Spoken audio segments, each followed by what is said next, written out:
আজকে হইতেছে সানডে আর হালকা হালকা একটু বৃষ্টি হয়ে যেত একটা কোল্ড একটা ওয়েদার। আর চলো তোমরা দেখায় আজকে আমি আছি এখন মামার বাড়ি, আর মামার বাড়ির লাঞ্চে খেতে আসে খুব স্পেশাল একটা জিনিস আছে যেটা সব সানডেতেই বাঙালিরা ঘরে থাকে। চলো তোমরা দেখায় আর গীতা গীতা আছে আজকে লাঞ্চে খেতে খেতে তুমি রাঁধছো আমার লেগা কৌ ঢেঁকির শাক, আচ্ছা শুটকির তরকারি, আচ্ছা মাংস, হ্যাঁ ডাল, হ্যাঁ আলু ভাজা। আচ্ছা আমার হালকা হালকা একটু জ্বর গেছে তো আমি বলছিলাম যে আমি শুটকি খাইতে চাই। দিদি ধরেন আজকে শুটকি রান্না করছে, এত কিছু রান্না করছে, তো চলো হলে খায়া দেখা যাক কি তা আসলে কেমন। দিদুর হাতে রান্না তো সবসময় স্বাদ হয়, এটা অমৃতের মতো মাতৃকা বেশি দিদুর হাতে রান্না স্বাদ লাগে। শুটকিটা জাস্ট দারুণ হয়েছে, দারুণ অসাধারণ।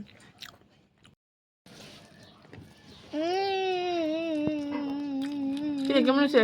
ভালোই সেরা সেরা দারুণ দারুণ হয়েছে, হেভি হেভি awesome